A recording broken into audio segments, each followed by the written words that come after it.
May 11th, 1945, 07:55 hours. Radar Picket Station 15, 40 nautical miles northwest of Okinawa. The Allen M. Sumner-class destroyer USS Hugh W. Hadley shows more than 150 enemy aircraft on her radar plot.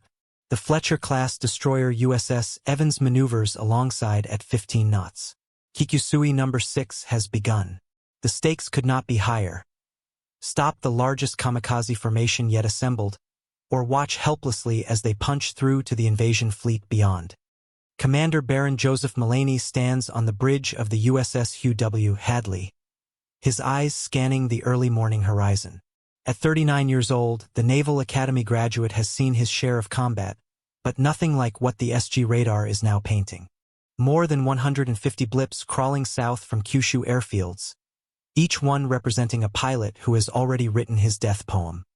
The destroyer Hadley displaces 2,200 tons standard, stretches 376.5 feet from bow to stern, and carries a crew of 336 men. Her 6.5-inch guns in 3 twin mounts represent a 20% increase in firepower over the Fletcher-class destroyers that preceded her.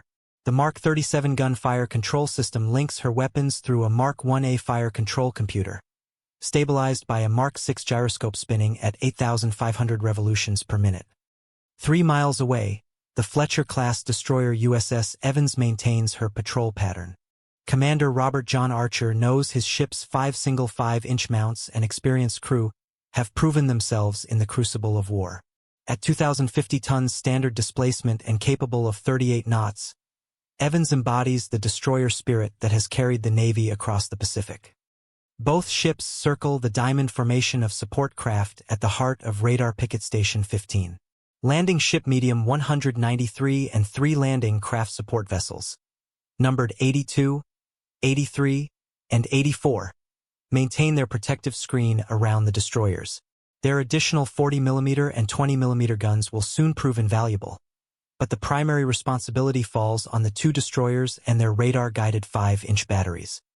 At airfields across southern Kyushu, the morning of May 11th has begun 3 hours earlier with final briefings and ceremonial sake.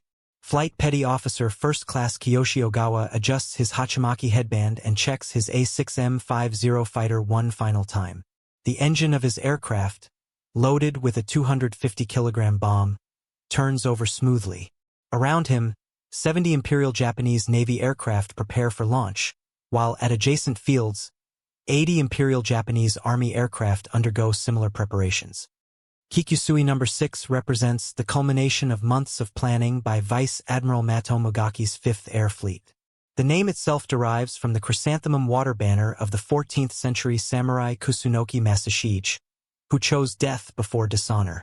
Unlike previous kamikaze attacks that relied primarily on obsolete aircraft and inexperienced pilots, this assault incorporates some of Japan's remaining skilled aviators flying a mixture of Zeros, Judy dive bombers, Val dive bombers, and the fearsome Yokosuka MXY-7 Oka rocket-powered bombs.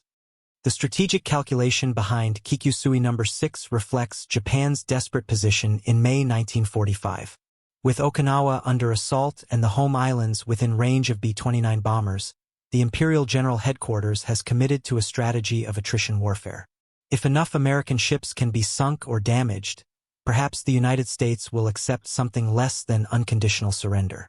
The radar picket destroyers represent the first line of defense for the American invasion fleet, and their elimination would blind the combat air patrol controllers who vector Marine and Navy fighters to intercept incoming raids. Aboard the Hadley, Radioman 2nd Class James Thornton monitors the fighter direction frequency as 12 Marine F-4U Corsair fighters patrol at 15,000 feet altitude. The combat air patrol has been vectored out to intercept the incoming formation, but with 150 Japanese aircraft approaching from multiple vectors, the math works against the defenders. Even if every Marine pilot shoots down 2 or 3 attackers, dozens will break through to reach the picket station. Lieutenant Patrick McGann, the Hadley's gunnery officer, coordinates with the Mark 37 director crews as the first visual contacts appear on the northern horizon. The director, resembling a gun mount with rectangular windows and rangefinder ears extending from each side, tracks targets in bearing, elevation, and range. The optical rangefinder provides precise distance measurements, while the Mark 25 fire control radar locks onto specific aircraft for continuous tracking. The sophistication of American fire control technology represents years of development that began in the late 1930s. The Mark 1A fire control computer continuously calculates the future position of aerial targets based on their present course, speed, and altitude, accounting for projectile time of flight, wind effects, gravity drop, and parallax corrections. At 0800 hours, the first Japanese aircraft appear as dots against the morning sky. Marine Captain Robert Klingman, leading a division of 4 Corsairs, calls out the contact over the radio. What he sees defies easy categorization. Zeros mixed with Judas mixed with vowels mixed with aircraft types he cannot immediately identify. The Japanese formation stretches across several miles of sky, flying at varying altitudes between 8,000 and 12,000 feet. Commander Archer aboard the Evans orders his ship to general quarters as the SG radar paints an increasingly complex picture. Unlike previous kamikaze attacks that approached in relatively organized formations, this assault appears deliberately chaotic. Some aircraft fly straight and level, others weave back and forth, and still others climb and dive in random patterns. The tactic, developed through bitter experience against American combat air patrols, makes it difficult for defending fighters to establish predictable intercept courses. The first engagement occurs at 0815 hours, when 4 Marine Corsairs diving from 20,000 feet intercept a group of 12 Japanese aircraft. Lieutenant John Smith, flying Corsair number 207, lines up on a 0 and fires a 2-second burst from his 650 caliber machine guns. The Japanese fighter explodes in a ball of flame and debris, but 3 more immediately turn towards Smith's Corsair. The Marine pilot rolls inverted and dives away, drawing the attackers away from the formation leader who is engaging a Judy dive bomber. Aboard the Hadley, Fire Controlman First Class William McCarthy tracks multiple targets through his Mark 25 radar scope. The green sweep line reveals aircraft approaching from bearing 010 degrees at a range of 18,000 yards. The Mark 37 director rotates to follow the contact while the Mark 1A computer continuously updates firing solutions. When Commander Mullaney gives the order to commence firing, all 6 5-inch guns will unleash a coordinated barrage guided by the most advanced naval fire control system in the world. The effectiveness of American anti-aircraft artillery in 1945 depends heavily on the VT proximity fuse, one of the most closely guarded secrets of the war. Unlike conventional time fuses that explode at predetermined intervals, the VT fuse contains a miniature radio transmitter and receiver that detonates the shell when it approaches within 70 feet of a target. This innovation increases the probability of destroying an aircraft from roughly 1% per shell to nearly 7%. At 0825 hours, the first Japanese aircraft breaks through the Marine Combat Air Patrol screen. A D-3A Val dive bomber, its fixed landing gear marking it as one of the older aircraft types still in Japanese service, begins a shallow dive toward the Evans. The Fletcher-class destroyer's 5-inch guns open fire simultaneously, their projectiles trailed by VT proximity fuses that will explode if they pass within effective range of the target. Gun Captain Nicholas Kyushu, commanding the after-port 40mm mount on the Hadley, watches through his optical sight as the Val approaches his ship instead of the Evans. The Japanese pilot has apparently changed targets mid-attack, a common tactic designed to confuse American fire control systems. Kyushu depresses his firing key, and the 4-barrel Bofors mount begins its distinctive hammering cadence at 120 rounds per minute per barrel. The Val dive bomber, hit by both 5-inch and 40mm fire, begins smoking heavily but maintains its attack approach. Flight Petty Officer Hiroshi Tanaka, the 22-year-old pilot, has already committed to his final dive. His aircraft carries a single 250-kilogram bomb, and his mission requires him to crash his plane into the destroyer below. The altimeter needle passes through 3,000 feet as fragments from a VT proximity fuse burst pepper his engine cowling. Commander Mullaney, watching from the Hadley's bridge, sees the smoking Val level off at 1,000 feet and begin its final run. The Japanese pilot aims for the ship's superstructure, the most vulnerable area for causing maximum casualties and damage. At this range, the 5-inch guns cannot depress low enough to engage, leaving the defense to the 40mm and 20mm weapons. Gun Captain Kyushu continues firing even as the valve fills his optical sight. The D-3A crashes into the water 20 feet astern of the Hadley, its bomb exploding on impact and sending a column of water and debris over the destroyer's fantail. Several crew members are knocked down by the concussion, but the ship suffers no significant damage. It represents the first of what will become dozens of similar encounters over the next hour and 20 minutes. By 0830 hours, both destroyers are under attack by multiple aircraft simultaneously. The Japanese have abandoned any pretense of coordinated tactics in favor of overwhelming the American defenses through sheer numbers. Groups of 4 to 6 aircraft approach from different bearing, forcing the gun directors to choose targets while other attackers press home their attacks unmolested.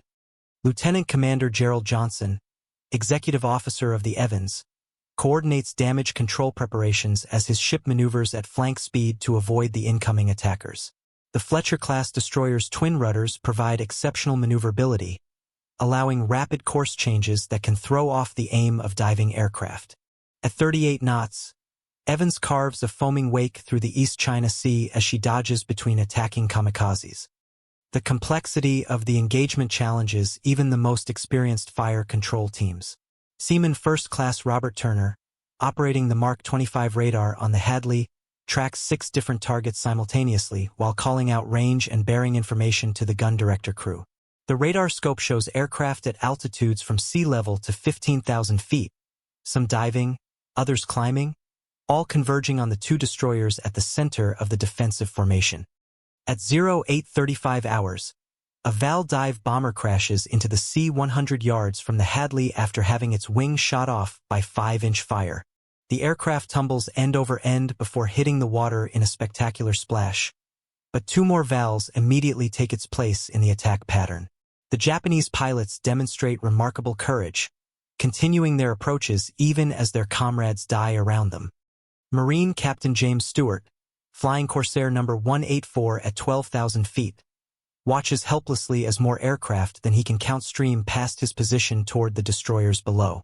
His division of 4 fighters has already expended most of their ammunition against the initial wave, and they lack the numbers to intercept every attacker. Stewart radios for additional combat air patrol support, but the nearest fighters are 20 miles away, vectoring to intercept other Japanese formations. The tactical situation aboard both destroyers becomes increasingly desperate as the attack continues. Commander Archer orders all available personnel to man damage control stations while maintaining maximum rate of fire from every weapon that can bear. The Evans carries a crew of 273 officers and enlisted men, and virtually every sailor not directly involved in operating the ship mans a gun or ammunition station. Gun Captain Bosun's Mate First Class John Patterson, commanding Mount 52 on the Evans, loads his 5-inch gun with VT-fused ammunition as fast as his crew can service the weapon. The Mount can fire 15 rounds per minute in sustained action, but the human loaders begin to tire after 20 minutes of continuous firing. Patterson rotates his crew between loading and pointing duties to maintain the gun's effectiveness. At 0840 hours, the most dramatic single engagement of the battle occurs when 10 Japanese aircraft coordinate an attack on the Hadley from 3 different directions. 4 aircraft approach from the starboard bow, 4 more from the port bow, and 2 from astern in a carefully timed assault designed to overwhelm the destroyer's fire control systems. Lieutenant McGann, the Hadley's gunnery officer, faces an impossible choice. Concentrate all firepower on one group and allow the others to attack unopposed, or split his battery and reduce the probability of stopping any single attacker. He chooses a third option, directing his 6 5-inch guns to engage the largest group while ordering all 40mm and 20mm weapons to fire at will against targets of opportunity. The ensuing 90 seconds represent one of the most intensive anti-aircraft engagements in naval history.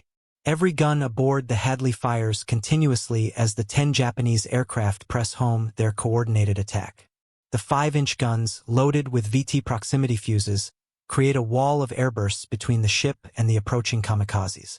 The 40mm Bofors mounts traverse rapidly from target to target, their tracers creating geometric patterns against the morning sky.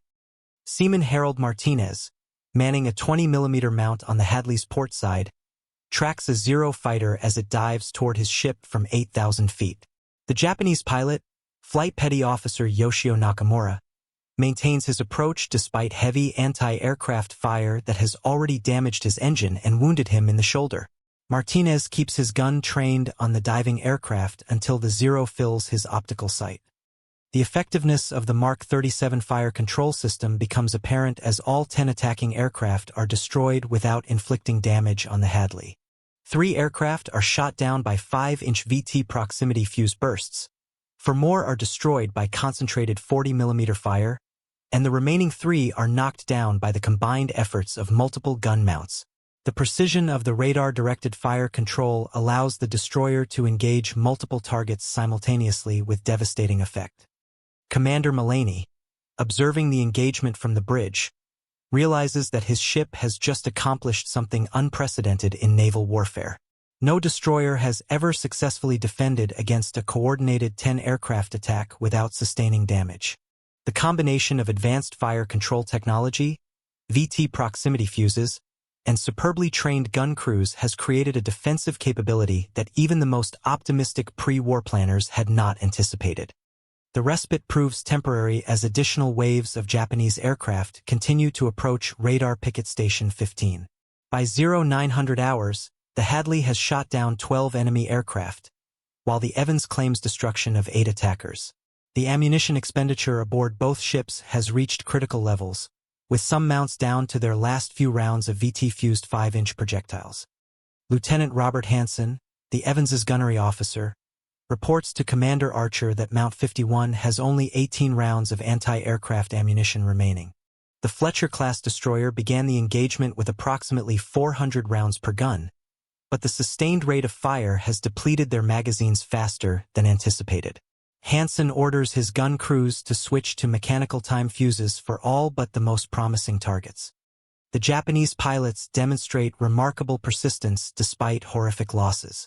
Flight Petty Officer First Class Saburo Yamamoto, flying a Judy dive bomber loaded with a 500-kilogram bomb, watches 6 of his squadron mates shot down during their approach to the American destroyers.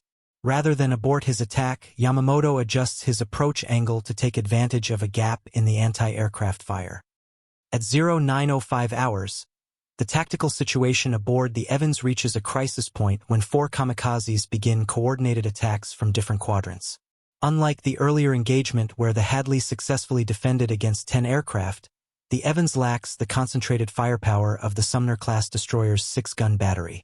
Commander Archer orders radical evasive maneuvers while his gun crews engage the most immediate threats. The first kamikaze, a Zero fighter piloted by Flight Petty Officer Kenji Ishikawa, approaches from the port bow at wave-top height. The Evans's forward 5-inch guns cannot depress enough to engage the low-flying aircraft, leaving the defense to the 40mm mounts. Gun Captain First Class Robert O'Connor fires continuously at the approaching Zero until it crashes into the port bow area in a tremendous explosion of gasoline and aviation fuel. 20 seconds later, a second kamikaze strikes the Evans below the waterline at the after-fire room. Flight Petty Officer Masaru Noda, flying a Val dive bomber, achieves the most damaging hit of the engagement by punching through the destroyer's hull plating and detonating his aircraft's bomb inside the ship. The explosion floods both the after-fire room and the after-engine room, reducing the Evans's speed to dead slow.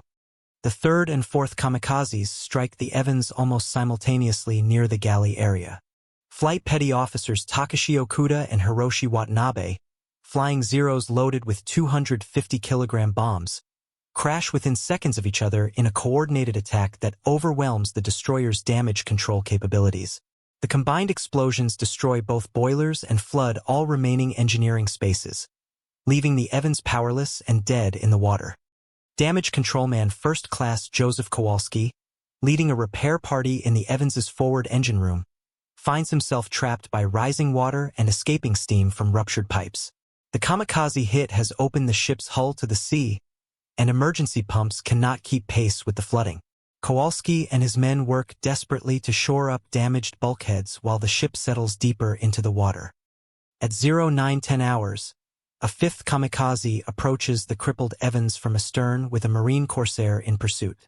Flight Petty Officer Jiro Tanaka, flying a Zero with a damaged engine, attempts to crash into the destroyer's stern as Marine Lieutenant Bill Thompson fires every remaining round from his 650 caliber machine guns. The pursuing Corsair's bullets deflect the Japanese aircraft so that it passes down the Evans's port side and splashes harmlessly into the sea. While the Evans fights for survival, the Hadley continues to engage attacking aircraft with devastating effectiveness. By 09:15 hours, the Sumner-class destroyer has shot down 19 enemy aircraft while sustaining only minor damage from near misses. The ship's advanced fire control system and heavier anti-aircraft battery provide a significant advantage over the older Fletcher-class vessels. Quartermaster First Class Donald Wilson, maintaining the Hadley's combat log, records the destruction of aircraft number 20 at 09:17 hours when a Judy dive bomber disintegrates under concentrated 40mm fire at 1,500 yards range. The Japanese pilot, Flight Petty Officer Masahiko Sato, dies instantly when VT proximity fuse fragments penetrate his aircraft's cockpit, but his Judy continues its dive under momentum until it crashes into the sea 50 yards from the destroyer. The most critical moment of the engagement occurs at 09:20 hours when the Hadley herself comes under coordinated attack by multiple kamikazes. 3 aircraft approach simultaneously, one from the starboard beam, one from dead ahead, and one diving from high altitude. Unlike the earlier 10 aircraft attack that the destroyer successfully repelled, this assault catches the Hadley with depleted ammunition and fatigued gun crews. The first kamikaze, a Zero fighter piloted by Flight Petty Officer Yoshinori Yamaguchi, approaches the Hadley's starboard side at 300 feet altitude. Gun Captain Nicholas Kyushu, commanding Mount 44, the afterport 40mm mount, tracks the diving aircraft and fires continuously even as the Zero lines up on his position. Kyushu's last words, heard by several crew members, are, "We'll get the son of a bitch," as the kamikaze dives directly down the barrels of his gun mount. The Zero crashes into Mount 44 with devastating effect, killing Kyushu and his entire gun crew instantly. The aircraft's 250-kilogram bomb explodes on impact, starting fires throughout the after superstructure and damaging adjacent weapons mounts. Fragments from the explosion wound 17 sailors and knock out the ship's after-fire control director. 30 seconds later, a second kamikaze strikes the Hadley at the waterline on the starboard side. Flight Petty Officer Akira Hosokawa, flying a Judy dive bomber, achieves a perfect hit that penetrates the destroyer's hull plating and detonates inside the forward engine room. The explosion kills 13 men instantly and causes catastrophic flooding that threatens the ship's survival. The third attacking aircraft, an Oka rocket-powered bomb carried to the target area by a Betty bomber, represents the most advanced kamikaze weapon in the Japanese arsenal. Pilot Ensign Saburo Dohi separates from the mother aircraft at 10,000 feet and ignites the Oka's rocket motors for the final dive. The piloted bomb, traveling at over 400 miles per hour, proves nearly impossible to intercept with conventional anti-aircraft fire. Lieutenant McGann, observing the Oka's approach from the Hadley's bridge, realizes that conventional defensive measures will prove inadequate against the rocket-powered weapon. The proximity fuses that have been so effective against conventional aircraft cannot guarantee a hit against a target moving at such high speed. McGann orders all remaining 40mm guns to concentrate their fire in the Oka's projected flight path. The coordinated fire from 640mm mounts creates a wall of explosive shells directly in front of the diving Oka. Ensign Dohi, committed to his final attack, flies directly through the barrage and strikes the Hadley's superstructure between the forward stack and the bridge.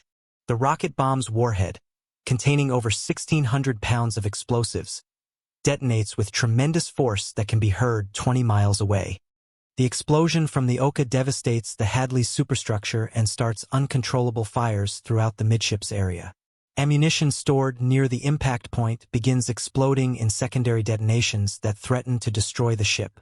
Commander Mullaney, wounded by fragments but still conscious, orders all non-essential personnel to abandon ship while a core crew of 50 volunteers remains aboard to fight the fires.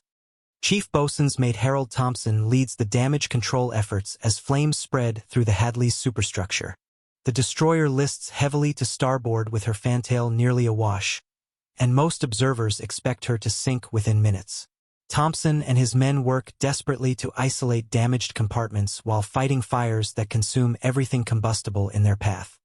The arrival of additional combat air patrol fighters at 0925 hours finally begins to turn the tide of the engagement. Marine Captain Dick Fleming, leading a division of fresh Corsairs, dives on the remaining Japanese attackers with full ammunition loads. The Marine pilots engage in one-sided combat against kamikazes that have expended most of their fuel reaching the target area. Lieutenant John Bradley, flying Corsair number 309, shoots down 3 Japanese aircraft in rapid succession as they attempt to reach the crippled destroyers. His .650 caliber machine guns prove devastatingly effective against aircraft that have suffered damage from anti-aircraft fire during their approach. Bradley's wingman, Lieutenant Bob Stevens, accounts for 2 more kamikazes before they can reach their targets. By 0930 hours, the intensity of the attack begins to diminish as Japanese aircraft run low on fuel or are shot down by the reinforced combat air patrol. The few remaining attackers find themselves outnumbered by fresh Marine and Navy fighters with full ammunition loads.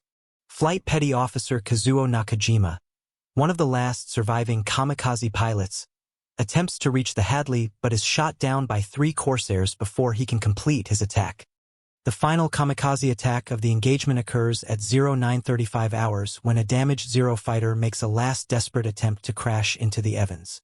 Flight Petty Officer Toshio Hashimoto, wounded and flying an aircraft with a dead engine, glides toward the powerless destroyer in a final act of defiance. The Evans's crew, many of them fighting fires and flooding, can only watch as the aircraft approaches. Seaman First Class Mike Rodriguez, manning one of the few operational 20mm guns on the Evans, fires his remaining ammunition at the approaching Zero. His tracers find their mark, and the Japanese aircraft crashes into the sea 50 yards short of the destroyer. Hashimoto's death marks the effective end of Kikusui Number 6 assault on radar Picket Station 15. At 0940 hours, Commander Mullaney surveys the damage to his ship and realizes that the Hadley has survived one of the most intensive kamikaze attacks of the war. Despite hits from 1 bomb and 3 kamikaze aircraft, including an Oka rocket bomb, the destroyer remains afloat through the heroic efforts of her damage control teams.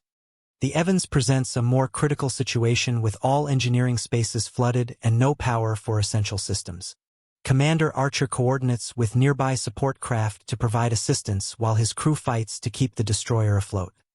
Pharmacist's mate First Class Robert Chun tends to the wounded aboard the Hadley while fires continue to burn throughout the superstructure. The ship's medical facilities have been destroyed by the Oka hit, forcing Chun to establish an aid station on the forecastle. He and his assistants work tirelessly to treat burns, shrapnel wounds, and injuries caused by the tremendous concussions from the kamikaze impacts. The support craft at Radar Picket Station 15 move alongside both destroyers to provide assistance with firefighting and medical care. Landing Craft Support Number 82 comes alongside the Evans to help with damage control, while Landing Ship Medium 193 provides medical assistance to the Hadley. The smaller vessel's crews prove invaluable in saving both destroyers from sinking. As the last Japanese aircraft disappear toward the northern horizon, the magnitude of the engagement becomes apparent. Intelligence reports later confirm that Kikusui Number 6 launched 150 kamikaze aircraft against American positions around Okinawa, with the largest concentration attacking Radar Picket Station 15. The final tally reveals the unprecedented nature of the engagement. The USS Hugh W. Hadley has shot down 23 enemy aircraft, establishing an all-time record for a single ship in a single engagement that will never be equaled. The USS Evans has destroyed 19 aircraft, bringing the combined total to 42 confirmed kills. The Marine Combat Air Patrol accounts for an additional 40 to 50 aircraft shot down during the running battle. Captain Joseph Kohler, commanding officer of the support ship USS Panamint and senior officer present, signals the damaged destroyers with a message that will become legendary in naval history. As the battered Hadley passes the flagship while under tow, with 7 battle ensigns flying from her signal halyard, Admiral Kelly Turner passes the word over the ship's bullhorn. "Render honors to that man of war standing down my port side. The cost of the victory has been enormous in human terms." Between both destroyers, 60 sailors have died and 94 more have been wounded in the engagement. The Evans will never sail under her own power again, requiring a 6,100-mile tow to San Francisco. The Hadley suffers damage so extensive that she too will be towed across the Pacific for repairs. Lieutenant Commander William Chase, the Hadley's damage control officer, submits a report capturing the intensity of the engagement. The destroyer expended over 1,500 rounds of 5-inch ammunition, 3,000 rounds of 40mm, and 8,000 rounds of 20mm in 1 hour and 45 minutes.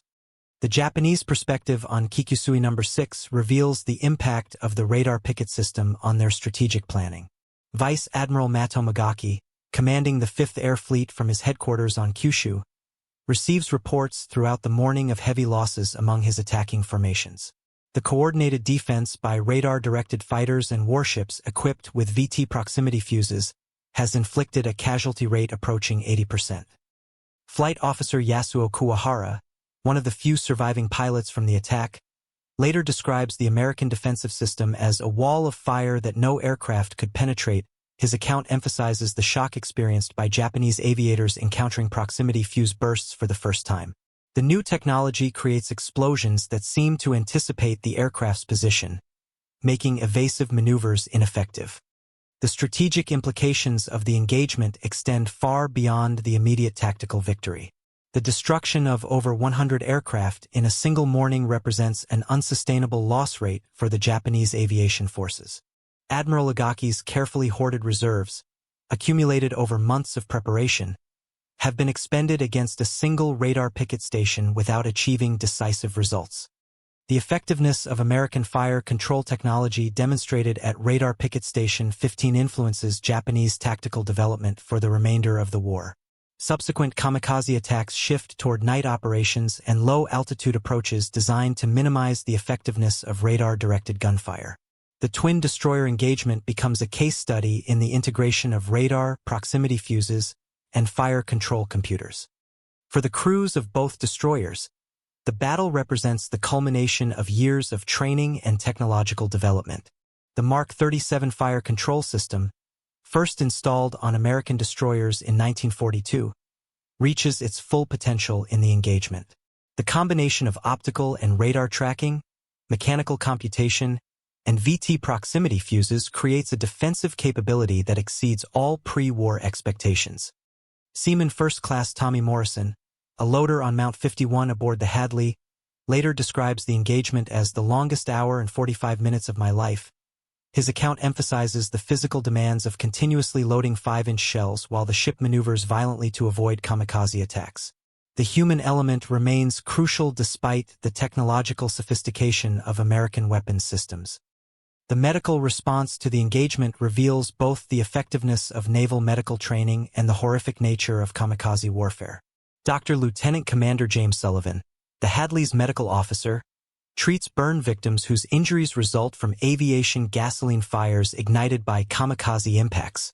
The combination of explosive fragments, burning fuel, and structural collapse creates wounds unlike anything encountered in conventional naval combat.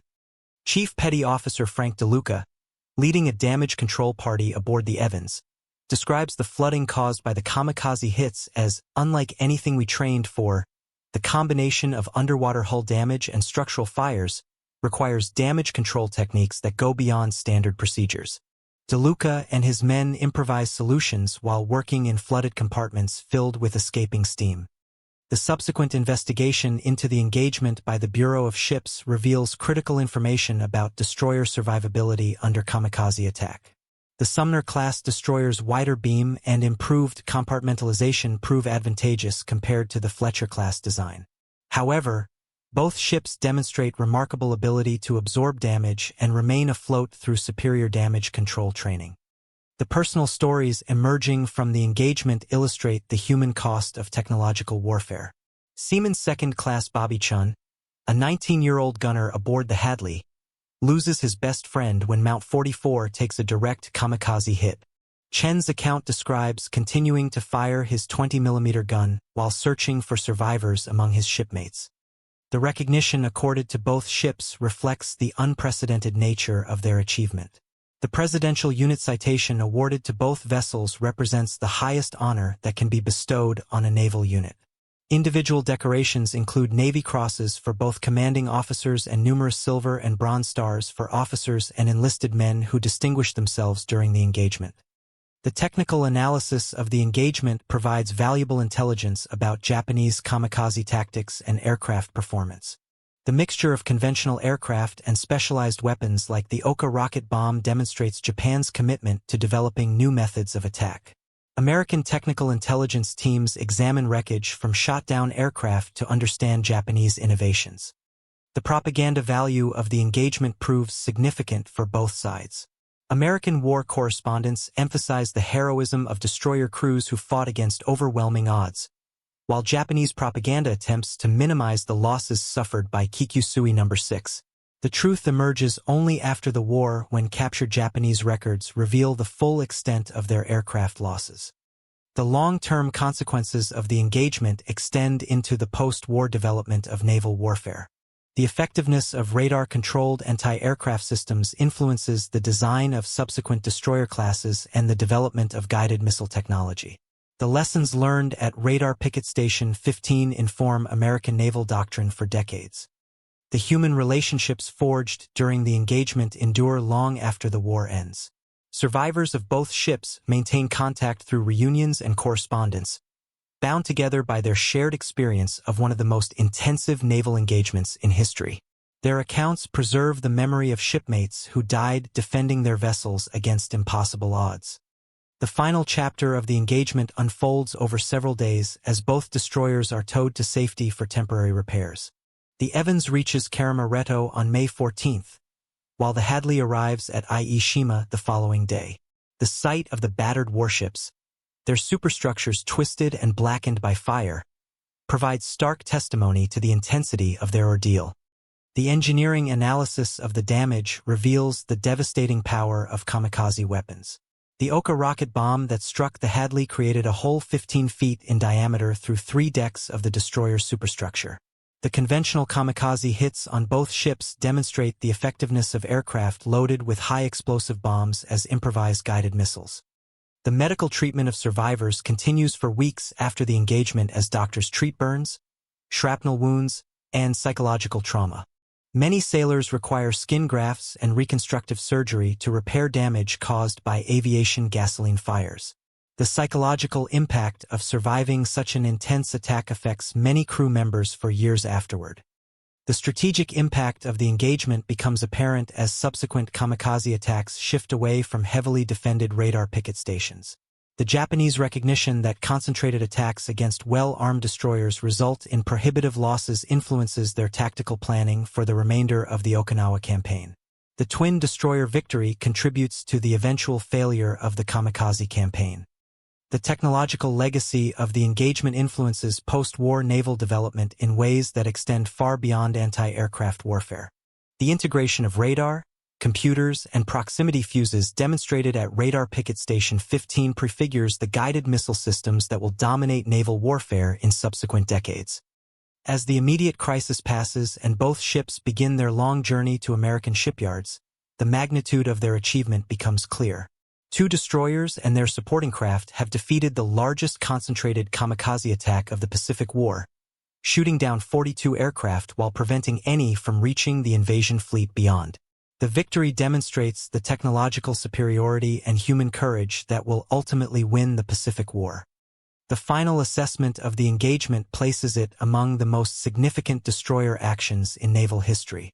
The combination of advanced technology, superior training, and exceptional courage under fire creates a tactical victory that exceeds all expectations.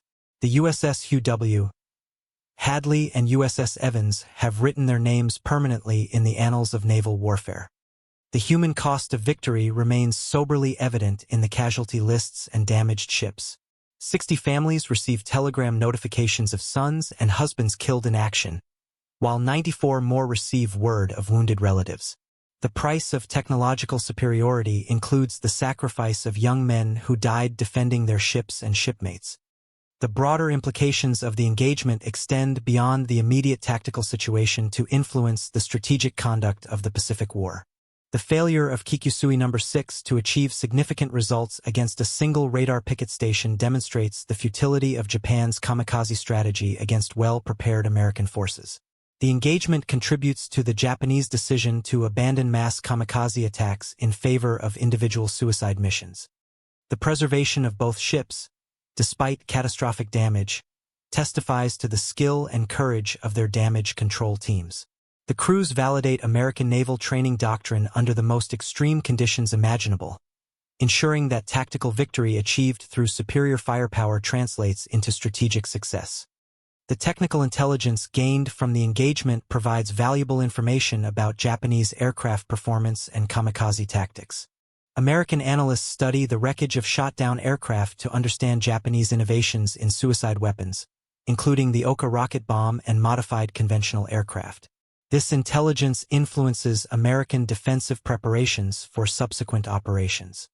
The psychological impact of the engagement on both American and Japanese forces proves significant.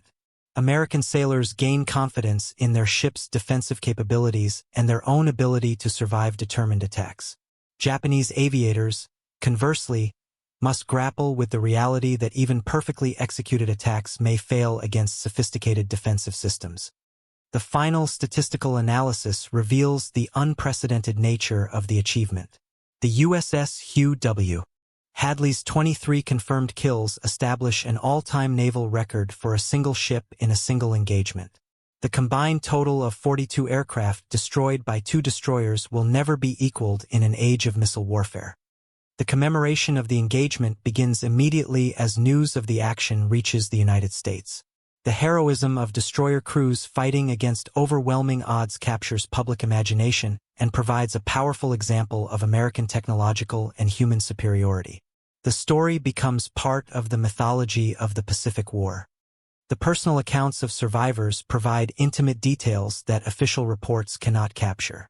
These stories reveal the human dimension of technological warfare and the courage of individual sailors that creates the conditions for tactical success. The medical innovations developed in treating kamikaze attack survivors influence naval medical practice for years afterward. Doctors learn new techniques for treating burns caused by aviation gasoline and develop improved methods for emergency surgery aboard damaged ships. The medical lessons learned from the engagement save lives in subsequent actions. The damage control innovations developed during the engagement become part of standard naval procedure.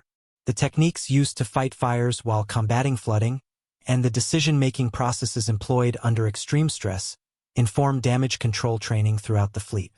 The engagement provides a practical demonstration of theoretical principles. The ultimate fate of both ships reflects the changing nature of warfare. The USS Hugh W. Hadley, despite her record-setting achievement, serves only 11 months before decommissioning as rapid technological development makes even the most advanced destroyers obsolete within years. The legacy of the engagement extends far beyond the specific ships and men involved. The demonstration of American technological and tactical superiority at Radar Picket Station 15 contributes to Japanese recognition that the war cannot be won through conventional means. The engagement becomes part of the cumulative pressure that leads to Japan's eventual surrender. The final word on the engagement belongs to Admiral Chester Nimitz, Commander-in-Chief Pacific Fleet, who summarizes its significance in a message to both crews. So long as the American people can build ships like the Evans and produce sons like the officers and men who man her, the country is secure. His assessment captures both the technological achievement and human courage that made victory possible. The USS Hugh W. Hadley and USS Evans have earned their place in naval history through their extraordinary achievement on May 11, 1945. Their defense of Radar Picket Station 15 demonstrates the pinnacle of World War II naval technology and the enduring importance of human courage under fire. The engagement stands as testament to American industrial capacity, technological innovation, and the bravery of sailors who fought the largest kamikaze attack in history and won.